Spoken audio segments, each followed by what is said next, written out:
네, 검사 사칭 사건으로 유죄 판결을 받은 전력과 그걸 관련 선고 공보물에서 소명을 하면서 거짓 해명을 했다 이런 논란이 불거진 적이 있었죠. 바로 이재명 후보 얘기인데요. 이재명 후보는 당시에 예전에 누명을 썼다 이렇게 밝힌 적도 있습니다. 그때 목소리 들어보겠습니다. 검사 사칭은 제가 한 게 아니라 방송국 PD가 사칭해서 전화하는 것을 제가 검사 이름을 알려줬다는 이유로 누명을 쓴 겁니다. 그러면 이재명 대통령 후보는 저를 명예훼손하고 있는 겁니다. 지금. 사실이 아닌 일방적인 주장을 가지고 인터넷에다가 제 이름까지 걸고 다니고 있는 상태에서도 계속 제가 일방적으로 했다고 얘기를 하고 있으니까.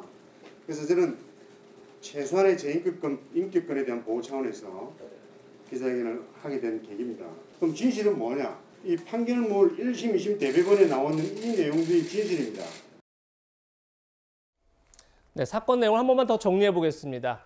그러니까 방송국 PD가 당시 김병량 성남시장에게 통화를 하면서 검사를 사칭합니다. 그런데 이재명 후보는 같이 옆에 있어서 이제 공범이다 이래서 같이 실형을 받죠. 그런데 그와 관련해서 이재명 후보가 이렇게 소명을 합니다. 시민운동가로서 공익을 위해서 사건 진상규명과 고발 과정에서 발생했다.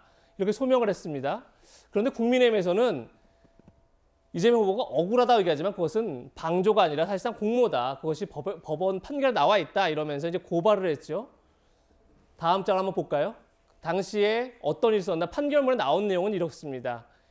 이재명 후보가 그러니까 PD에게 오히려 수원지검의 검사의 이름을 알려주면서 이 검사로 얘기를 하라 이렇게 얘기를 했다는 거고요. 판결문에 나온 내용입니다. 그리고 이 PD가 시장하고 통화 중에 있을 때 추가 질문 사항을 적어주거나 아니면 보충 설명을 해주면서 질문하도록 계속 만들어줬다. 그렇기 때문에 이것은 방조가 아니라 공모다. 이렇게 볼 수밖에 없다. 이런 얘기인데요. 이도현 의원님, 네. 이 논란에 대해서 지금 내일 선관위가 이것이 과연 이 소명이 제대로 된 소명이냐 결정을 하겠다는 얘기예요. 어떻게 결정이 될 것 같으세요? 그러니까 충분히 다툼의 여지는 있어요. 아까 이제 뭐 복잡하지만 이제 우리 이 앵커가 충분히 설명을 했고 뭐가 차이가 있냐면은 이재명 후보는 그러니까 인터뷰하는 도중에 뭐 물어봐서 알려줬다는 건데 판결문에 보면은 사전에 모의를 해서 경상도 말씨를 쓰는 검사 이름도 정하고 어떤 질문을 할 거고 또 실제로 통화를 한 사람이 다른 사람도 아니고 당시 성남시장입니다. 성남시장을 상대로 검사를 사칭해서 전화를 했기 때문에 굉장히 중대한 범죄고 통화하는 과정에서도 그 내용을 듣고 이 후보가 뭐를 질문하라 메모도 주고 말도 하고 그랬다는 거니까 이렇게 보면 혐의는 굉장히 있어 보이고 그래서 실제로 1, 2, 3심이 전부 유죄가 나서 벌금 150만 원을 선고받았습니다. 그래서 지금 소명대로 공보물에 있는 소명서로만 보면은 판결문과는 차이가 있는 게 보입니다. 그럼 이제 이거에 대해서 어떻게 선관위가 처분을 할 것인가?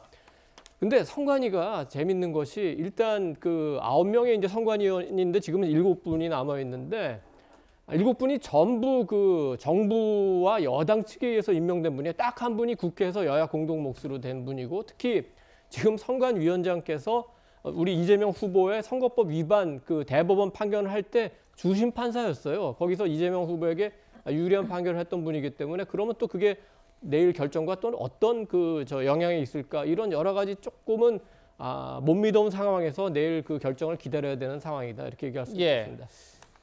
정미경 최고위원은 검사 출신이신데 선관위가 내일 오후에 임시회의를 열어서 과연 이 소명의 내용이 진실한지 아니면 허위인지 판단하겠다는 건데 어떤 식으로 결론이 날 것 같으세요? 저는 이거는 선관위가요. 1번 눈치 보지 말고 법치주의를 지켜달라고 말씀드리고 싶어요. 왜냐하면 이재명 후보는요. 이 사건으로 인해서 1심, 2심, 대법원까지 갔습니다.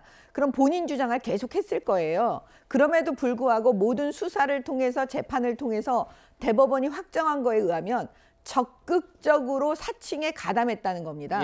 그런데 본인이 지금 국민을 상대로 하는 공보물에다가 자기는 적극적이지가 않고 그냥 살짝 알려준 정도, 그 정도다라고 지금 변명하는 거거든요. 그러면 뭐하러 재판합니까?